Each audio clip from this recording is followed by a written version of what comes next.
What the hell? My bad. Okay, so anyways, so this is Laffy. I watched her on Twitch and during the network test, and I thought she was really chill. We're gonna check out her video.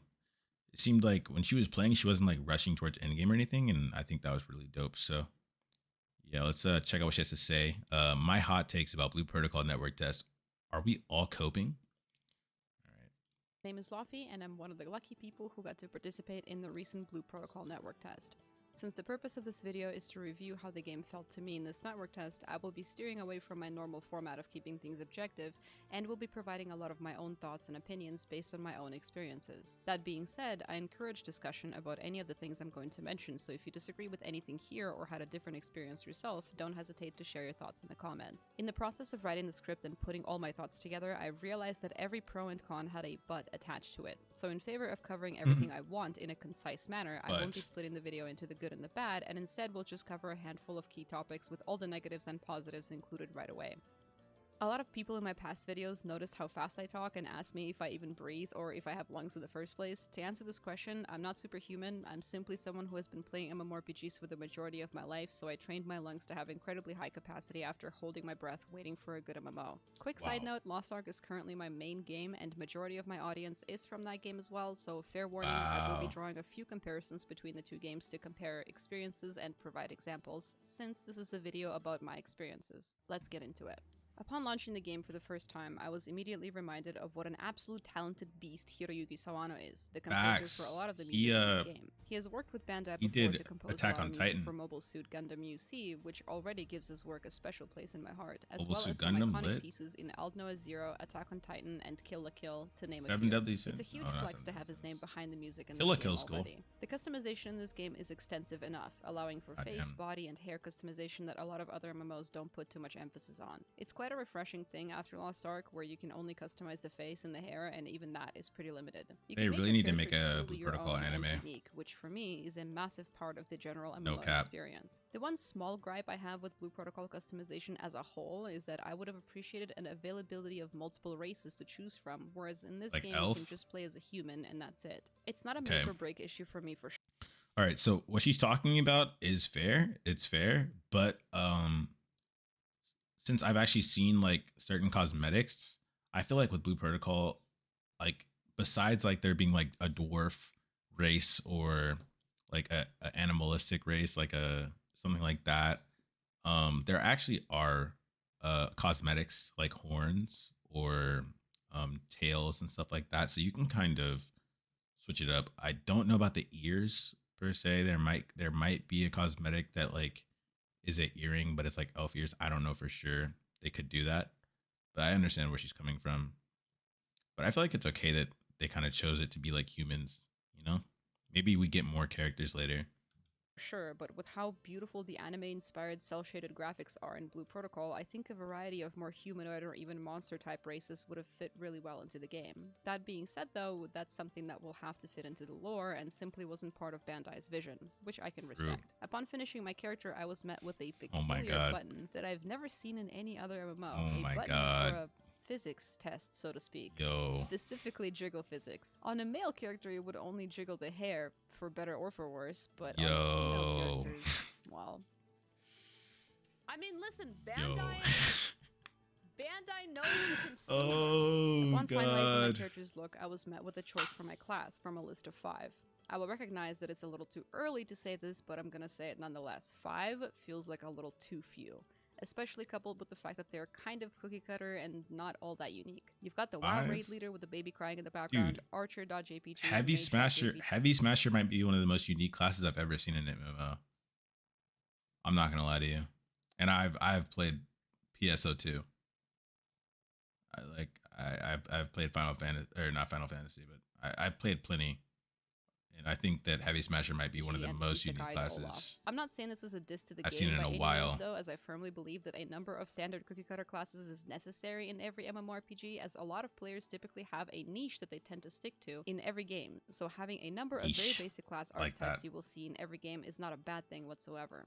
The last class on the list is more recently made one that feels very unique, as Heavy, the weapon yeah, they wield heavy is basically a smasher. big spoon they hit people with that also holds a ball you can use as a boomerang. Big Doesn't sound like spoon? anything I've seen before, so I hope that in the future we will get a consistent mix of typical and unique classes. In Oh favor of my. treating the test as a test, I ended up making a total of 3 characters and trying the classes that resonated with me the most: Twin Striker, the Archer, and the Mage. Upon getting all 3 to the first solo dungeon you Twin have to complete in Striker. the process of leveling, I settled on the Twin Striker, favoring Yeah. its fast-paced gameplay focused on constantly dodging and moving around to avoid damage, She and seems like a dealing Twin bursted Striker. chunks of damage of my own, which heavily reminded me of the love of my life, enhanced weapon Deadeye in Lost Ark. The playstyle for the Archer and the Mage felt slow. Too slow for me. Which sounds kind of stupid to say out loud, as that is Okay. typically what you would expect out of a ranged class. Well- Instead of dodging, you stand back and cast, so I really well- don't want to say that ranged classes in Blue Okay. Spellcaster starts out slow. Okay. Spellcaster starts out slow, but it speeds up. It really does speed up the more you level it up. It speeds up. Archer stays the same, but Spellcaster gets a lot better. Protocol are boring. I think they just felt too slow for me because I have a very heavy bias towards classes that have cracked mobility, so this is all very subjective. Combat-wise, whether for ranged or for melee, the game felt fantastic. It felt polished and basically ready to ship. The one small complaint I had is that sometimes my character would randomly swap targets to a different mob that I wasn't attacking at the time if I was fighting a group of them at once. Kind of like when you charge up a strong melee attack in Cyberpunk, but instead of attacking the guy right in front of you, the game launches you in the direction of a sniper you didn't even know was there. Wait. Okay. Really quick, I get what she's talking about. What she's talking about is like, so you see right here, that crosshair, in reality, if that crosshair actually isn't on the monster, it kind of has like a soft, like a soft adjust, like when you're doing certain skills, right? But the thing is, I noticed this, a lot of people weren't actually using their crosshair unless they were playing like Spellcaster or Blast Archer. But in reality, you should be using your crosshair, because if you're looking at the monster with your crosshair, you'll still be able to hit the monsters that are like kind of like next to it. So, that should definitely be something people understand. But let's see what she had to say about it. Targets. Isn't this an action combat MMORPG? Well, mostly yes, but also kind of no. There's no tab targeting in the game, and 99% of the time it does function like a legitimate non-target action combat game. However, upon actually playing the game myself, the combat felt less like true action combat like Terra, for example, and more like Blade and Soul, where it is technically action combat, but your character kind of soft locks onto an enemy if you're looking at it, and your character will sometimes pivot a skill to that enemy if you're using abilities a little to the side of it. Again, not a huge issue for me personally, and probably a very beneficial feature for ranged classes, but it is one of those things that's not really noticeable if you're watching gameplay footage of the game and not playing it yourself. Having to choose only 4 skills to equip for my class was also a little sad for me, especially with how long most of the cooldowns were. If I'm soloing a boss or a mob that has a lot of health, which is the case for a lot of them, I had to sit there and auto-attack for a long time. It didn't ruin the experience for me, but it did leave me wishing for more. Personally, I typically like piano classes, and with Lost Ark currently being my main game, even there I ended up maining Deadeye, which has more than the standard 8 skills because he has several stances, effectively doubling the amount of skills to 16. So if you like piano classes like me, the combat may feel a little lackluster to you. However, the network test was capped at level 20, which I didn't even end up getting to before I got looks kind of weird, along with many other people. So who knows, there is a possibility that in the future, as you evolve your skills to higher levels, maybe they get a little bit more CDR. I think it can be said for any MMORPG that a class will always feel better at endgame with some nice gear compared to when it's at beginner levels. So facts. No hard conclusions. That is very true. Felt for me with how far I got into that the is game. very, very true. Despite only really liking one class, I want to emphasize how amazing it is to me that you can play every single class in. Okay, I'm gonna say this right now. I can tell that she actually plays MMOs. Like, she actually, that one statement. Listen, when someone makes a statement and it has to do with the classes feeling a different way towards endgame, that's how you know they know what they're talking about. Okay, because if you're talking to someone who doesn't know what they're talking about, they're not gonna mention endgame. They're just gonna be like, oh, blah blah blah blah. But she knows what she's talking about when she said that. That hit home with me right there. In the game on one character, effectively eliminating. She is not Cap. She is not a faker. What game is She's the real thing. I feel this liberated about this. Although since I was sticking to one class, I didn't actually get to experience. And this I can't wait for this dungeon. To level your alt class. That dungeon looks crazy. The missions and quests that give you a good chunk of XP. My assumption is that it will be a grindy process similar to Final Fantasy XIV, but that's not necessarily something that annoys me personally. Speaking of leveling, I know a lot of my friends and other creators who got into the network test voiced discontent about how slow the progression feels. I do agree with the observation, but not the negative sentiment behind it. I'm sure a big reason why the leveling feels slower than it otherwise would be is because Okay.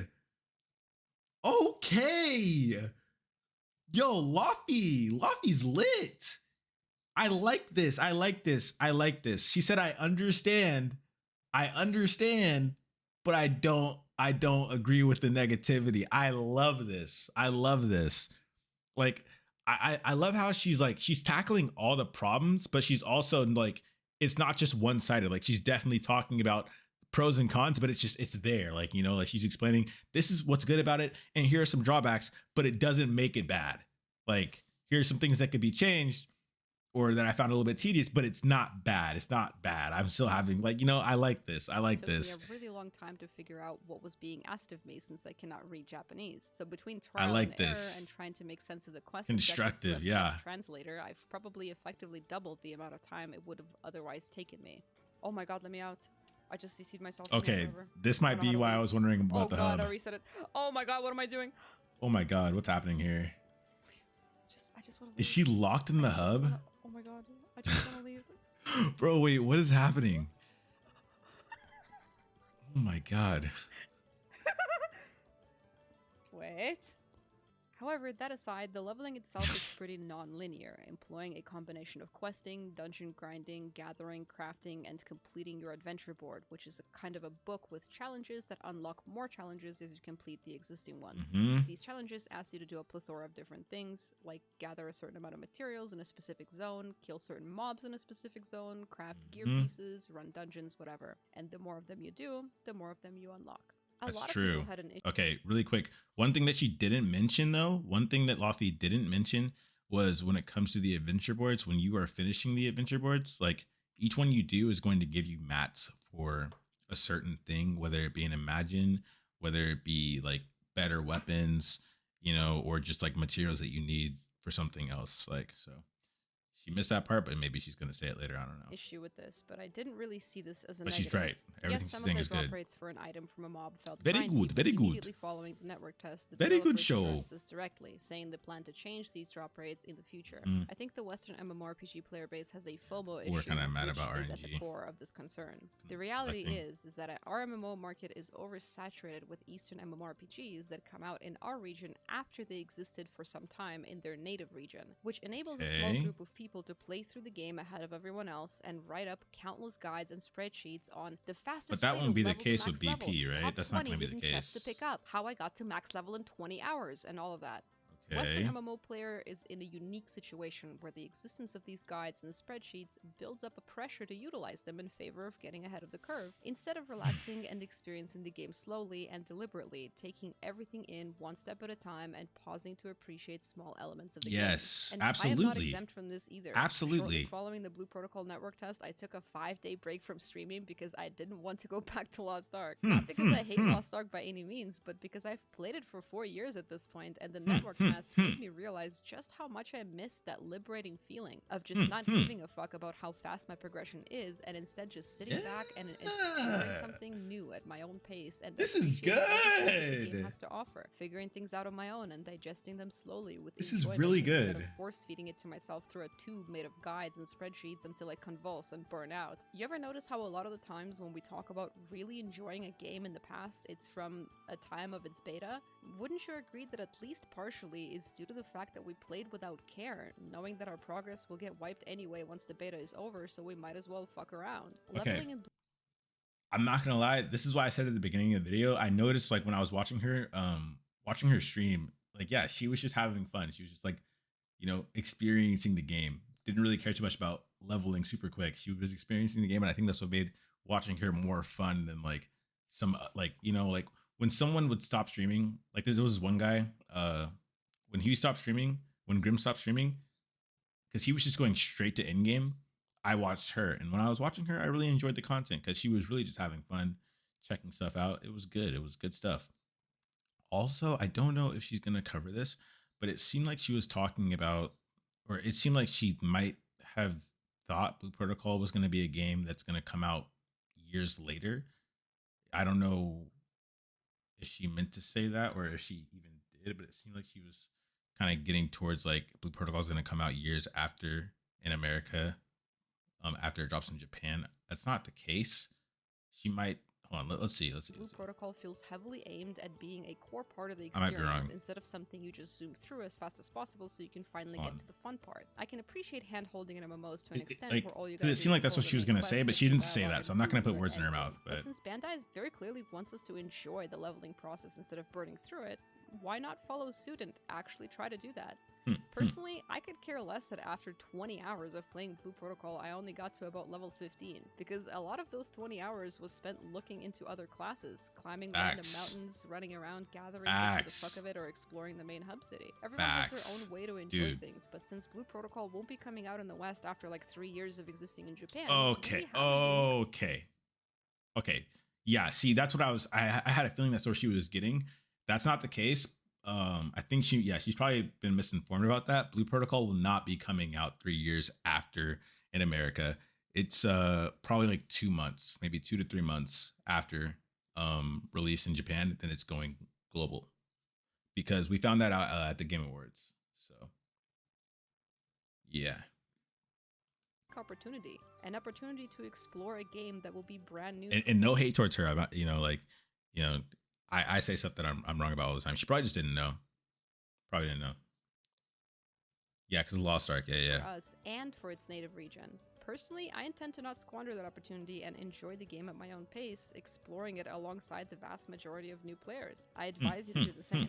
A lot of us miss the old days of MMOs, but can't quite put our finger on what's so different now compared to back then. Aside from the fact that most MMOs come out and shortly turn to shit, I think a big chunk of that enjoyment came from the fact that we weren't as jaded and burnt out as we are now.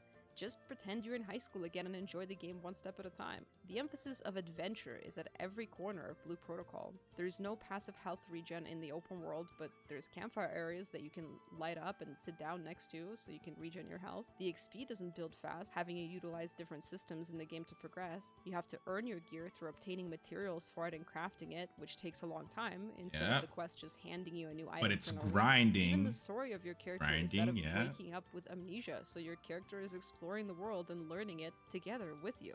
So go on and have an adventure of your own and try to keep the FOMO at bay to the best of your ability. This is some good stuff. I don't think you'll regret that decision.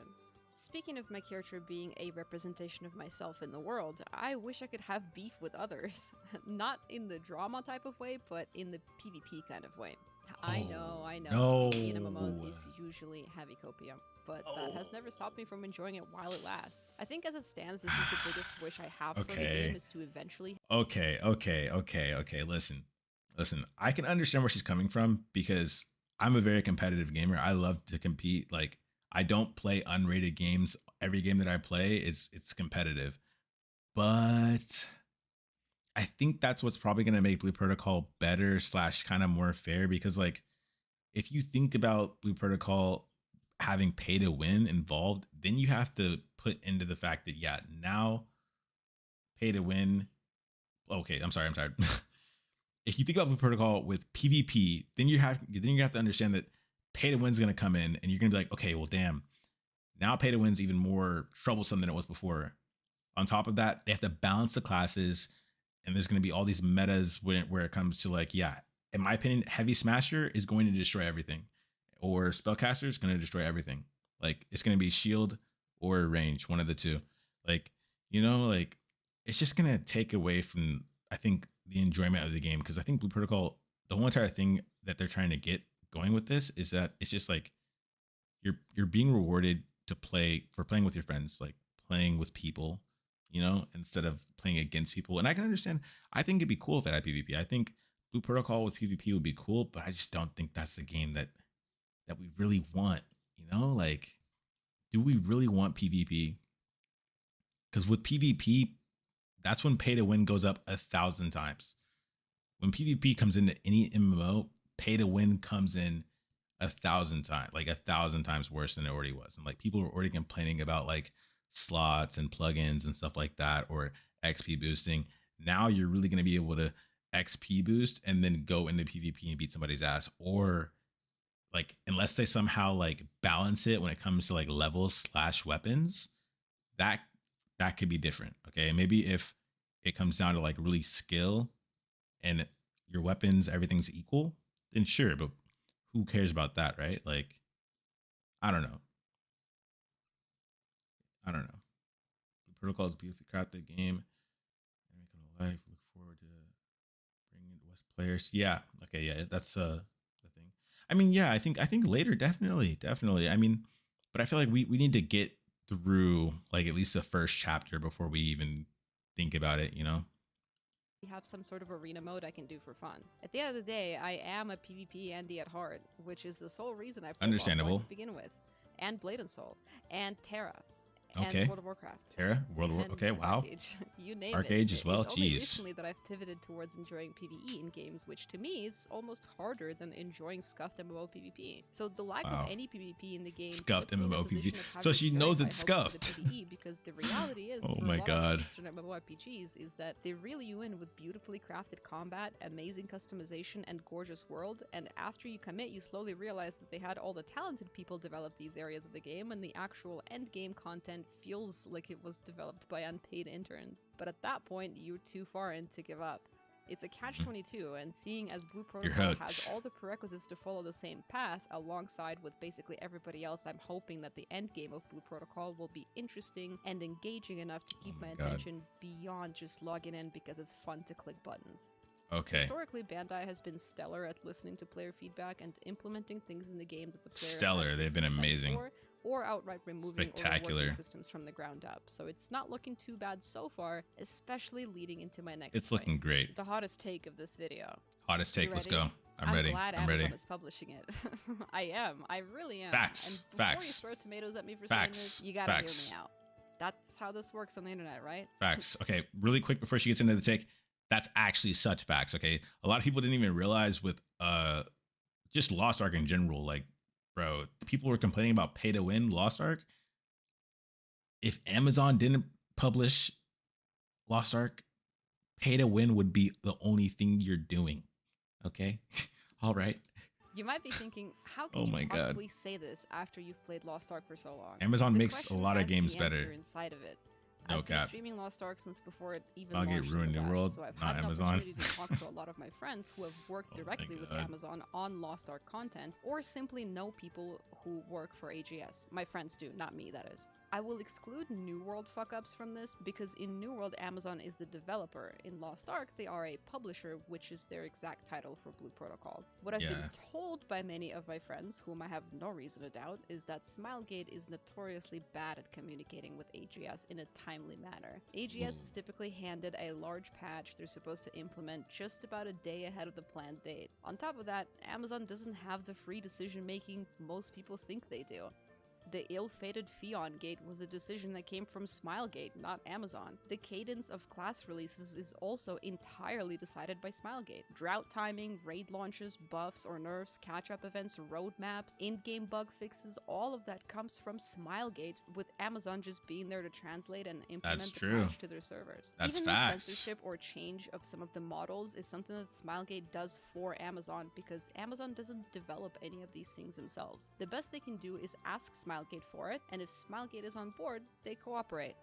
Facts. Why am I glad they're publishing Blue Protocol? Well, because Amazon has a lot of resources at their disposal. In my opinion, they will provide good servers for the game, which is imperative for a game with a lot of hype around it. Coupled with the fact that, as mentioned before, Bandai is good at communicating with the player base and implementing changes, I think with good communication between them, they will have a decent team for the game. Blue Protocol hasn't even launched anywhere yet, and Bandai has already separately acknowledged the Western region in one of their streams, and thanked Exactly. the Western players for their interest in the game Exactly. in English, which was an awesome gesture after watching Loa on in 2022 and not Man, seeing the Western Lofty's region of lit. Lost Ark mentioned or even acknowledged anywhere. bar the singular line of text at the bottom of the screen that the free rewards they were previewing will only be available for KR players. Obviously, the source of all of this is Trust Me Bro, so I heavily encourage you to take all of this with a grain of salt. But from where I'm standing, after having multiple chances to talk to some Amazon employees directly as well, to me they felt like a passionate bunch that's just stuck in a tough place of having to bear the brunt of the anger for mistakes they didn't even make themselves. At the end of the day, Blue Protocol will be a free-to-play game, and I find myself reiterating this a lot on stream. Same. X is worth trying out. Give Blue Protocol a try without giving them a single dime of your money, and if it lives up to your expectations enough, then commit to it financially if you so choose. And oh my god, Laffy. I was skeptical about including this opinion in this video, as it tends to be a very no need to be skeptical. Topic. This is let me just say this. Peak. If you're someone who's heavily skeptical about Amazon or plain don't believe what I'm saying, that's cool, and I respect it. My objective was to provide a perspective that's not frequently talked about or explored. Whatever your opinion you hold on this specific topic, I think holding a healthy amount of skepticism when it comes to any new games coming out is always a good and necessary thing. Bro, all we can hold up, bro. Like, are we listening to this, guys? Are people listening to her video? Like, dude, bars. All she's been saying almost the whole video, bars, straight facts. And to be real, she's doing it politely. She's saying these things politely, because me, I could never. We need to get her on a mixtape, man. MMO mixtape. Oh my goodness. Hope that Bandai bars. And Amazon work well in tandem and deliver a great experience for us that's worth sticking around for. As a side note, I do know that a lot of people actually complained about the game being laggy and having really low FPS. I'm running a 3080 Ti. It's a pretty good graphics card, but I don't have like a NASA PC by any means, and I had no issues with FPS even in town. Exactly, bro! Exactly, bro! Like, do you hear what she's saying? Facts! She only speaks facts. Oh my god, bro. Thank you. Thank you.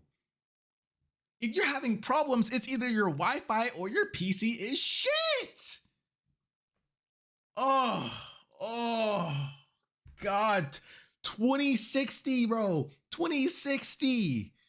Like, bro, we gotta get Laffy on a mixtape, bro. With all of the players gathered there at bro. The peak hours of the network. Facts. So I don't know what it actually depends on, but personally, loading screens, FPS issues, any of that stuff, I personally didn't experience. It's a personal problem in this video, but just see. It sounds like a personal issue. Time of editing this video, how many people have that as a complaint about the game? I didn't experience it at all. So again, I'm not really sure what it depends on, but I didn't have any of those issues whatsoever.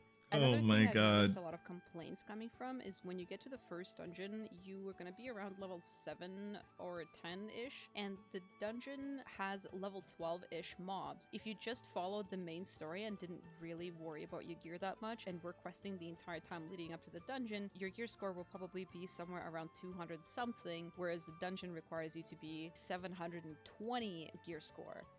That being said, I didn't notice this at first because at a certain point in the game I just disregarded all the text because I couldn't understand it anyway, so I just went in. And honestly, I nearly soloed the dungeon just on my own. I think the only reason I ran out of time is because I got lost for a while, didn't know where to go because the map is this kind of labyrinth with several floors on it. So I got lost for a good 3 to 4 minutes trying to find where I should be going next to progress in the dungeon. If I had enough time, I actually could have soloed the entire thing without having to get to item level 700, whatever the game requires you to be. So those indicators for what level is that you need to be a certain level and a certain gear score, those are more like advice the game giving you for a very simple and easy clear. I did run out of time, but honestly, if I knew exactly where to go at my level and my tiny 200 something gear score, I could have soloed that dungeon and not worried about getting to 720 gear score. I was less than half of the gear score that the dungeon requires you, quote unquote, to be, and I still almost soloed it. And, you know, I'm Okay. not an amazing. She's saying this, she's saying it, and she wants to sound like she's not flexing, but come on, guys. We know she's flexing, all right? She's flexing. It's okay. She can flex. She can flex. You know, something light, some lightweight. It's all right. The dungeon was lightweight for her. Okay. All right. All right. Player by any means. I think that just goes to show that people kind of take these things literally in the game. You don't actually have to grind to that exact gear score to clear the dungeon. And I mean, I don't know if Twin Striker is just broken or something, but it's very possible to do this dungeon after just getting. I mean, combo damage. It's really, gear and really consistent in that dungeon. I didn't really feel like I was getting bottlenecked in the game with this dungeon. All I thought was that, well, I'm gonna go explore the rest of the game because it's the network test instead of trying to rerun this dungeon. And she's hitting those combos. Once I learned where I had to go, I was. She's hitting those combos. The dungeon if I tried it again. So to me, again, that wasn't that big of an issue. Hitting those combos. To experience what the actual endgame loop for Blue Protocol looks like, my experiences with the network test are very positive. I'm a huge sucker for little RP-like details in MMOs, like hand-holding, intricate screenshot system, rock, paper, scissors, all that. Come on! Fishing? Oh my god. What is that? Jesus. What the fuck, dude? The 11 cm. That's some dude from Tinder right there, man. What the fuck? Just hyping all this shit up, dude, and this is what I get? Okay, bro. Exploring the world. Deadly. Oh my god. Smooth. Leveling didn't. She said that's some dude from Tinder. Enjoyed. And aside from some of the deadly for the game, like Arena or you know, she just crushed somebody's soul with that. Yo. It's really hard to draw a definitive. You know, she just crushed somebody's soul with that one. Especially not knowing what somebody in her chat's crushed it, bro. Just left me feeling hopeful and excited for the game. Be a real wild heart scared. More about what type of game Blue Protocol real wild heart scared me. Dive into its really? History, monetization, combat mechanics, end game loop, and all that good stuff. I have a video just like that. This one is void of my own dented opinions and just presents the facts so you can skip doing the research yourself. So check it out if you're curious. And of course, I'm mostly active on my stream at twitch.tv/LawfyLOL. Definitely go give her a follow, guys. But we'll be covering everything. Definitely go give her a follow. Whatever crumbs they decide to give us. She makes good content. I appreciate you clicking on this video. Let me know what your thoughts are, and I will see you in the next one. Nice. Nice. Guys, this was a W video. This was a W video. Slap PPC. Thank you so much for the link, man. This was W video. I'm actually happy I got to react to this. Wow. Not gonna lie, everything Lofty's had to say in this video was really good. There was a couple parts where it's just a little bit of misinformation, but besides that, W video, like, you know, like some hot bars, you know what I'm saying? Like, I'm not finna hold you. Definitely go check her out. I'll make sure to link her in the thing here. But yeah, W video. Let me give her a sub too, because fuck it, we gotta support our fam, you know what I'm saying?